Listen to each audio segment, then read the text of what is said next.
Hi, how's it going? Thanks so much for joining me. Thanks so much to everyone who subscribes and follows. I would love if you subscribe if you enjoy homeschool videos and lots of book videos, because that's what I do. And I have a soon to be fifth grader.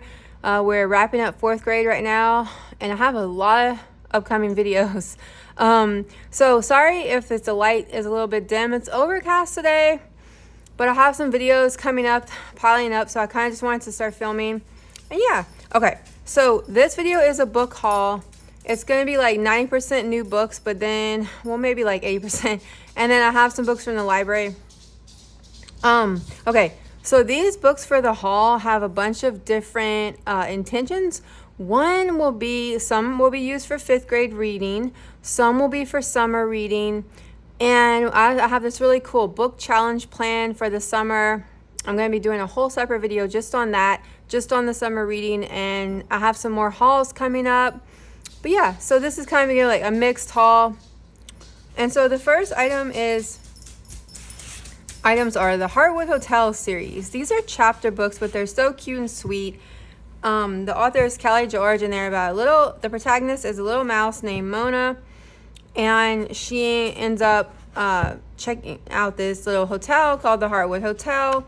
And the story ends up being based at the Hardwood Hotel, where all these different types of animals stay on different trips. It's kind of like they're so humanized, and they go on vacation, they stay at this hotel. Or if they have some type of like issue or something like that, they might have to stay in a hotel, just kind of like how people would, like renovations on their home or something. There's like different reasons, but it's so cute. And all the different people that work at the hotel, animals that work at the hotel have like different personalities, and you get to know them. And I've only read book 1 and 2. This is book 2 and 3.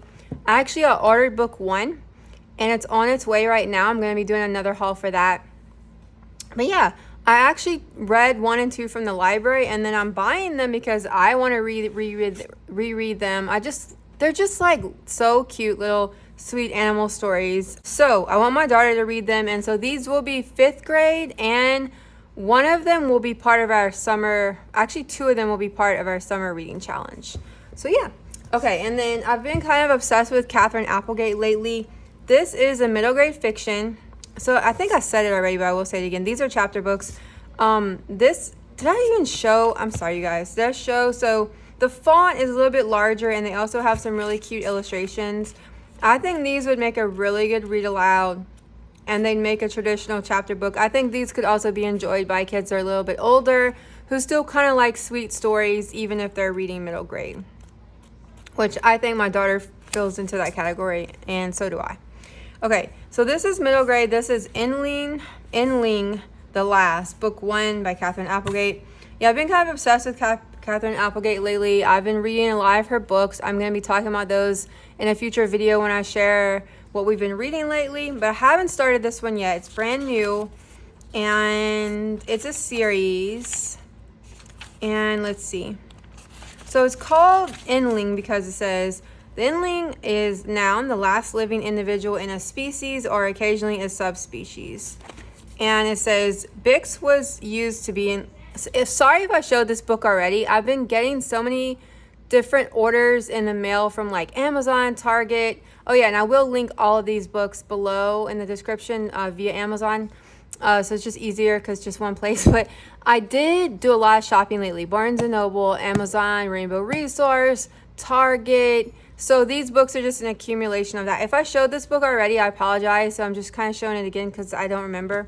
And I'd have to pull up the video. But yeah, I think I did talk about this book. But in case you didn't watch that video, the last in her pack and her family, the youngest and the smallest, she was used to being last. The last anyone believed would survive in their dangerous kingdom. Bix was not afraid to be the first to die. She does not want to be the last to live, the Ling.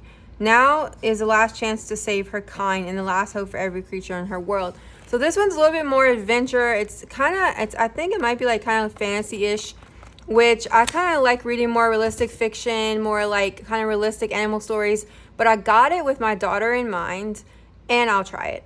So I'm not sure if that's going to be a 5th grade read for her or a summer read, but I'm going to be trying it soon.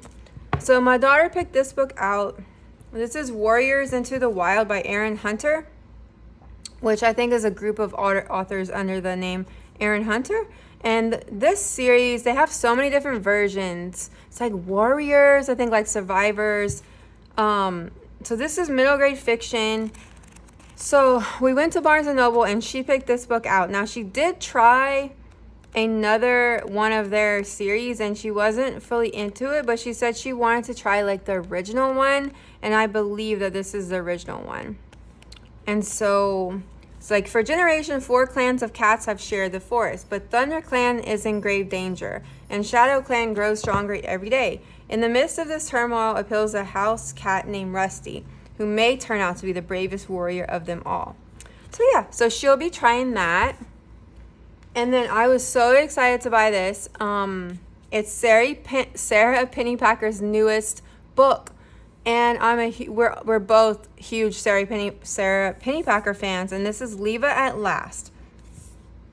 It only offered it in hardcover, I believe, because it just came out, and I went ahead and ordered it, and it's like, that's the burning question on the mind of Leva space Thornblossom. What are people for?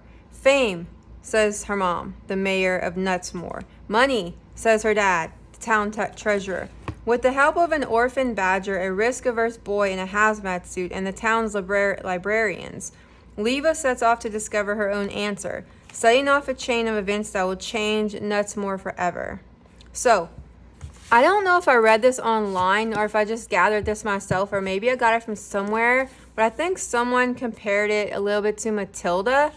And like, so the parents, I think, are these like they show like this, like that's her daddy looks kind of like, I don't know. I don't know the word I'm looking for, but like he's just like money hungry, and there's money here, and I'm not sure though, since I haven't read it, but I think someone made that comparison. And my daughter read Matilda, but we actually just watched the Matilda movie. And I don't know if it's the one like I think it was like made in the 90s or something with Danny DeVito. I don't know if there's multiple Matildas, but we watched the one where Danny DeVito was in it, and it was like really good. Like all of us really liked it. I'm not sure if that's accurate or not, that she was inspired by Matilda, but it kind of, and it has some cute illustrations. So yeah, so I can't wait to read it. So this would be a book that I am drawn to first because it's more realistic fiction, and my daughter, you know, she likes fantasy, but she will definitely try it, and I'm excited to read it. Okay, so this was a book, this is a classic from the mix-up files of Mrs. Basil E. Frank Weiler, and it won a Newbery Award, and this was a book I believe I found at a thrift store, and it's just one of those books that I personally never read. Yeah, and so when Claudia decided to run away, she planned very carefully. She would be gone just long enough to teach her parents a lesson. She would go in comfort. She would live at the Metropolitan Museum of Art. So it sounds like, yeah, so the protagonist is going to go stay at the Metropolitan Museum of Art, and she saved her money, and she invited her brother Jamie to go with her. And so yeah, so it's just, like I said, it's a classic that I never read, so I would like to check it out myself, and I'd like my daughter to read it. So got that. And then this book, I'm not sure where I got it. I don't remember. I think it was maybe Half Price Books or Savers. I'm not sure, but I will link it on Amazon. This is Merlin Book 1, The Lost Years by T.A. Barron. And it's just a book that like my daughter loves stuff like this, like magic, fantasy. It's like the saga begins. A raging sea tosses a boy upon the shores of ancient Wales. Left for dead, he has no memory, no name, and no home. But it is his determination to find out who he is, to learn the truth about his mysterious powers that lead him to a strange and enchanted land. And there he discovers that the fate of the land and his personal quests are strangely entwined. So she loves series, and it just seems like something she'll really like. It says ages 10 and up, so it's like, I guess, upper elementary / middle grade fiction-ish. So that's definitely for my daughter. And then this is another new book. Now this one, I'm sorry, I didn't say where those books are for. So yeah, so we haven't decided yet for some of them if they're going to be for 5th grade reading, which is like kind of like or they're going to be for summer reading. But yeah, I am going to do a separate video for summer books. So this is Christopher Poloni's Inheritance, and this one is, I believe, the last in the series. I hope I'm not wrong by saying that, but I think it is. And so yeah, she started with Aragon. I'm pretty sure she read Eldest, and then I think, yeah, she's on Brissinger, I don't know how I should pronounce it now. So I'm pretty sure this is, I think it's 4.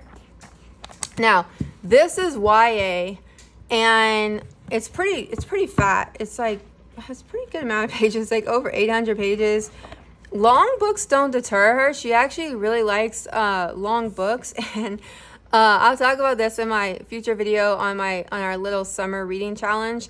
But this will fit one of the prompts in the reading challenge because it's I think it's because it's YA. But yeah, so she's excited about this series, and she's really excited to continue reading it. So I'm not sure. I don't want to read too much on the back because since it's not the first one, but I just know it's very much fantasy, you know, very much dealing with dragons, and yeah. But yeah, this is the last one, the conclusion to his inheritance cycle. So now I'm going to talk about some of the books I bought for myself. Some will be in the reading challenge and some are just I wanted.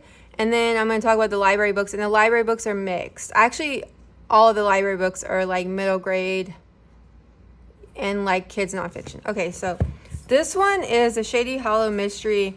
Now, Juno Black is the name of the authors, and it's 2 women. They go by that name. Okay, so I read the first one. I might have talked about it in a past video, but after I am finished reading, and my daughter is currently reading, The Incorrigible Children of Ashton Place. If you like mysteries and you like middle grade, check out my video on that series. It's an awesome set of books. Kept my interest all the way from book 1 to 6, and my daughter's currently reading it. And it's a kids book series, but I was like, I'm not a huge adult mystery reader because I know some of them are like too scary for me. I don't like murders, but this one is like an animal mystery crime series. So it's not like, doesn't freak me out. I don't know, it still like can be sad or whatever, but not necessarily. The first one, I had no anxiety about reading it or anything, and it's like it was like a crime mystery. This is the second one. I was hoping they had book 2 on here, but yeah. Okay, so the town is called Shady Hollow, and immediately my mind went to thinking of the town in Gilmore Girls. I forgot what that one's called, the town. I'm like, can't remember anything today. So the town in Gilmore Girls, it's like very cozy, and everyone knows each other, and they have like a reoccurring cast in that show, and that's how this book series is. So the first one I really, really, really liked, but I didn't like love, but something about me likes to just complete series. So I went ahead and bought this one. Now, it's just like the same characters who were in the first Shady Hollow mystery, but it's book 2. So I'm going to be excited to read this one. And it's like, the residents are looking forward to harvest feast, but then a rabbit discovers a grisly crop, the bones of a moose. Soon the owner of Joe's Mug is pulled from the coffee shop and questioned by the police about the night his wife walked out of his life and Shady Hollow forever. So it deals with like the murder, or, you know, possibly the murder of an animal, which isn't, you know, too bad, because a lot of times it's not really an animal, you know. Like, I don't remember meeting Joe's wife in the first one, so you don't really get too attached. That's how the first one was, Shady Hollow. But yeah, so I'm going to talk about these in a future video because this will be for one of my book prompts for my reading challenge. Okay, so another prompt, this will fit another prompt for my reading challenge. This is another completing series for me. This is the Griffin and Sabine series in the correspondence. This is the third one, by Nick Bantock. So he is the author, illustrator. These books are beautiful. Let me just flip through it. And so this is actually, I don't want to show too much, you guys. Like, what if you read the first and second one, then I'm going to be spoiling it. But I'm just going to quickly, maybe I'll just show like the first few pages.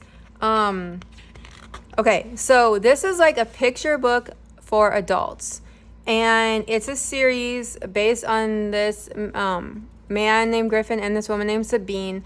And they meet or not really, like, they well, they're brought together in this like really weird way, and this like letter correspondence, and you get to experience their correspondence with them.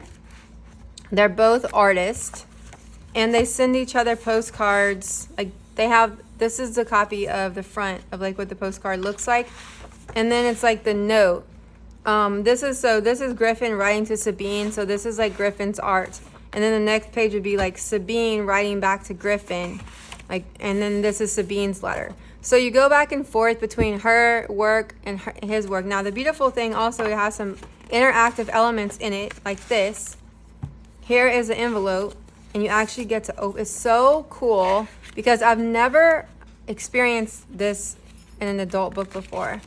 And you get to read the letter, you know, all of the so it's like they have a few of these envelopes in each book.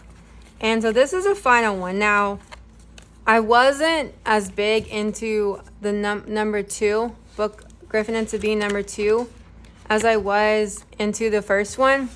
But again, there's something about me and wanting to finish a series. So I don't think it's going how I want it to go. It's kind of like when you start reading a book and you realize, wow, this author is not taking the characters in the way that you like kind of want them to, like the direction you want the author to take, even though you're not the writer, obviously. But it's like, oh, I kind of felt that way in the second book. So, but I told myself, you know what, this is kind of like an exercise in me accepting the fact that things don't always go my way, which obviously they definitely do not. So I was like, why should I neglect the third part of the series when, just because I don't think it's gonna go, because I did kind of read spoilers. I did. Before I bought it, I was like, is this kind of going where I think it's gonna go? I'm not saying that to ruin it for anyone, but maybe if you're reading it, you want something different, so it wouldn't necessarily ruin it for you. But anyway, so I don't think the third one is going to end. This is the final one, but I think there's some other books that go with them, but I'm not going to buy those because it's like mainly a trilogy, and then I think there's extras. So if you like interactive picture books for adults, you might want to look up the Griffin and Sabine series. And I'm going to talk about them in a future video. Yeah. So this is a book I've talked about in one of my reading updates. Absolutely loved it. Where the Crawdads Sing by Dilly Owens. It's like already in my favorites. Like it's up there with my Donna Tartt books, my, Charlotte Bronte. Like, I love it. It's a masterpiece. It's so good. It's like it like involves nature so much in this book, revolving around the protagonist, who they call the Marsh Girl, and Kaya. And Kaya just has like a really hard life. She ends up being accused of a murder, and the murder is just such a tiny little aspect of this book. Like I didn't buy this book because I like crime novels, because I don't. I bought it because it was it just seemed something I really like, and it really was, and I want to reread it because I checked it out from the library. So yeah, this is Where the Crawdads Sing. I watched the movie. I highly recommend it if you like realistic fiction based on from the perspective of a woman protagonist, and people having odds against them but yet overcoming them in their own way. And this book revolves around nature a lot, around with the marsh. Like Kaya survived alone for years in the marsh that she calls home, finding friends in the gulls and lessons in the sand.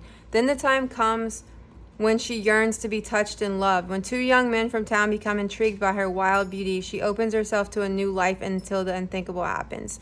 So it also kind of deals with like loneliness, and also being treated a certain way because of people judging you, but yet accepting who you are and knowing what you love and embracing that. And it's just beautiful, and I love it.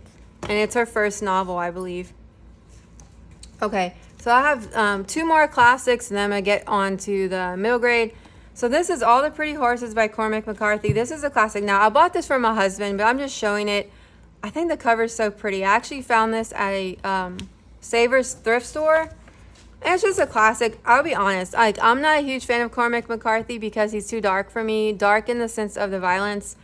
I haven't read all of his books, so I can't say that they're all violent, but I have tried I don't remember the ones I tried, but I have tried some of his, I think I might try this one. I did see this movie, but yeah, so my husband's okay with violence, and it doesn't give him nightmares like it gives me. I'm not sure if this one, it's been so long since I saw the movie, so I'm not sure if it has violence, but I know some of his work does, but for some people that's okay, but for me, I'll like literally get nightmares. Like, okay, so the last book I got for me is Henry James, The Portrait of a Lady. So I saw this book at Savers. I actually bought 4 books and I got one free because that's their policy. And when I got to the register, I didn't realize that because I thought it was only for kids' books, which I thought it was. I don't know if this is true, but the cashier was like, no, like any books you can get one free. So I was like, oh, okay. So I hurried up. There was like nobody at the register. And they have like a bunch of registers. So she was like, oh no, just leave your stuff here. I hurried up and I was like, okay, let me go grab a book. And then this was like one of the first books I saw that just captured my attention because I knew it was a classic. I know nothing about it other than knowing it's a classic. And it's like Henry James' most popular novel, The Portrait of a Lady, appeared in the Atlantic Monthly in 1880 and 1881. Was written near the most creative period. Let me see. What's the synopsis? It touches on many of the writer's favorite themes, especially the difference between European and American cultures and attitudes. Isabel Archer of Albany, New York, is visiting her aunt and uncle in England when the uncle dies suddenly and Isabel discovers she is his heir. Newly wealthy, she travels to the continent with her aunt and Madame Merle, a mysterious American who introduces Isabel to the Englishman who will become her husband. Isabel has turned down proposals from 2 far more suitable gentlemen, but when she discovers a secret connection between Madame Merle and Osmond, will she save herself or give in to compromise and duty? So I like stories about the lives of women. Like I love Jane Austen and Charlotte Bronte, and I love like Margaret Atwood. So even though like this is a male writer, I still want to give it. I like male writers too. I'm usually more drawn to female writers, like as far as them being like my favorite books. But yeah, so I'm gonna try it out. The library book. So these two, so this one's definitely nonfiction, and I found in the like the youth section, and then this one I also found in the same section. It's a very short. Let me talk about this one first. So this is Welcome to the Universe in 3D, a visual tour. Neil deGrasse Tyson. And then Michael A. Strauss. Oh, it's like also J. Richard Gott and Richard J. Vanderby, whatever. So it's 4 authors. I know, of course, Neil deGrasse Tyson. I heard of him, the astrophysicist, and he has other books. But this book just caught my attention because of its size. It's smaller and like square. And now it comes with a viewfinder that you look through. It's gonna be let me do a flip through real quick. So it has like all these separate images of different things dealing with like the galaxy, the universe, stars, black hole, nebula, all astronomy stuff. So then you look, I don't know if the camera will pick up on it, but like you put your eyes here and your nose, and then you look through it, and then it'll make one 3D image of, the 2 images. Now, I will say, I checked this out with high hopes, but it really bothered my eyes, and it bothered my daughter's eyes. It kind of gave us like eye strain, and I don't know. My eyes are like very sensitive. For some people that weren't so sensitive as me and my daughter that don't mind looking 3D, I wanted to show it because I think it's a very, very interesting book. But it definitely is not a book I would buy or check out again, only because, like I said, it just like messed with our vision, and it's not like those 3D eye posters, those like Magic Eye. Remember those like from the 90s? I would give myself an aneurysm. Like I would literally like have a panic attack. Like I could not look at one of those as an adult. But when I was a kid, my friend had one, and I remember just like looking at it, and then you didn't get it, then all of a sudden you're like, and you see the image. Those are different, but this one, it didn't give me quite that irritation, but I still think it's really awesome. I thought it was a really fun book. Okay, So this one is just a book. These are both just books I randomly found. This is called Treaty Words for As Long as the Rivers Flow. Amy Craft, illustrations by Luke Swinson. So this is just like, I was like, wow, look how small and cute this is.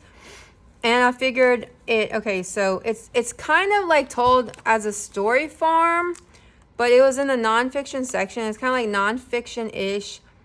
It's based on these Native American people, and it's told from the perspective of this little girl and her, well, no, I don't know if she's little, like maybe middle school or high school age. This girl and her grandfather, and basically it's all talking about like the treaties that his group of people kind of make with the land, and how like he's dedicated to preserving nature and just watching nature and observing nature, and like it's all about nature. I'm definitely not going to say the name of the group of people correctly, so I'm going to spell it, but it's ANISHINAABE. So the author is a lawyer from Treaty 1 territory in Manitoba. I think that's like in Canada or around the Great Lakes, this Native American tribe or group of tribes. But it also talks about the treaty that was made. I actually wish this book was longer so I could find out more history, but it's like treaties are not just words written on paper, empty promises. They are not contracts for the sale of land. They are agreements by which our ancestors confirmed that we would share these lands without interference, but with respect for each other. And it talks about like the treaty, let's see. Like I said, it's just like this kind of interesting book where it's like you kind of want to read more. Gives you like a little speck of history mixed in with just some thoughtful, I guess, fictional account between the grandpa and the girl, and about his influence on nature or just love for it. I wanted to say what he said about the treaty, to get the...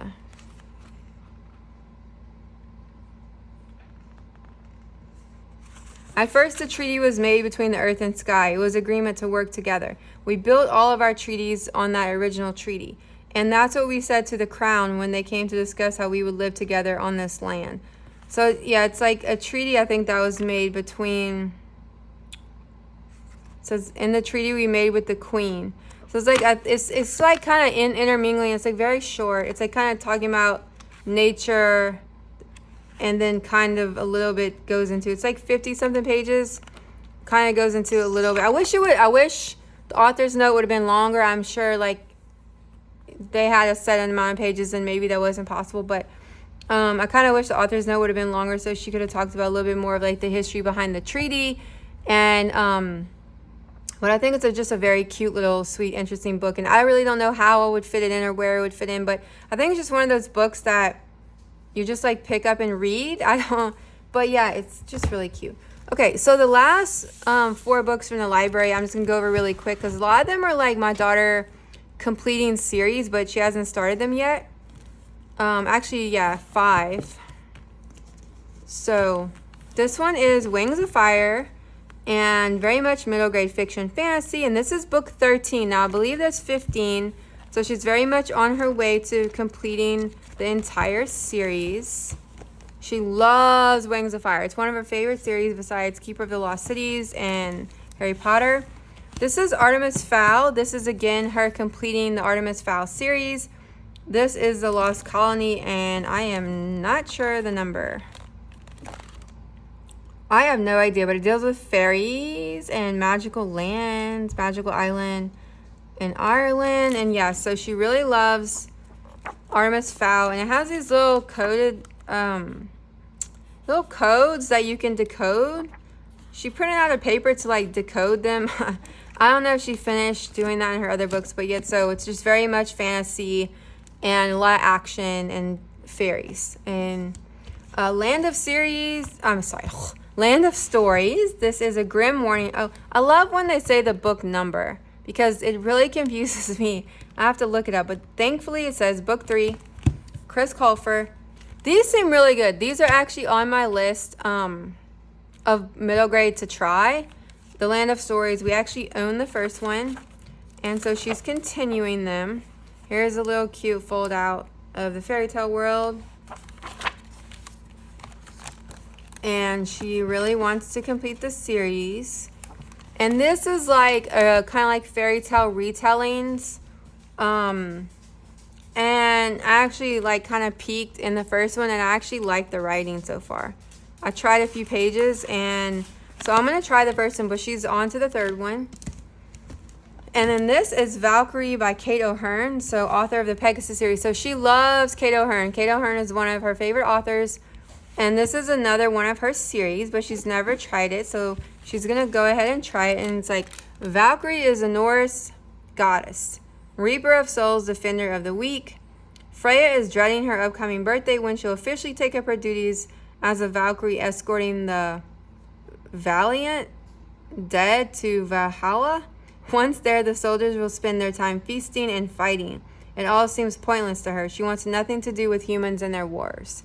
So, very much middle grade or maybe upper middle grade. Let me see. Is this YA or middle grade? But yeah. So, she'll be trying that. And this is another book. I swear I thought that I had already bought her this book or she read it. I don't know what book it reminds me of, but it reminds me of another book that she read, but she didn't. And so this is Amari and the Night Brothers by B.B. Alston. And you can just tell from the cover, it looks very much fantasy. And yeah, so this is middle grade. And this is, Amari Peters has never stopped believing her missing brother is alive, not even when the police told her otherwise. Or when she got in trouble for standing up to bullies who said he was gone for good. So when she finds a ticking briefcase in her closet containing a nomination for a summer tryout at the Bureau of Supernatural Affairs, she's certain the secretive organization holds the key to locating Quentin. So it sounds like adventure mixed with some supernatural things. It's like Bureau of Supernatural Affairs. So yeah. There's the evil magician threatening the supernatural world. So it's like magic. It has some cute little chapter illustrations. So yeah, so she will be trying this, and I'll definitely update you guys on her progress. And I usually do, been doing monthly updates of her reading and my reading. But yeah, so these are all of our new books and new library books, and I'm really happy that you're watching and hopefully subscribing. I love that. Thanks so much. Have a good day or night. Bye.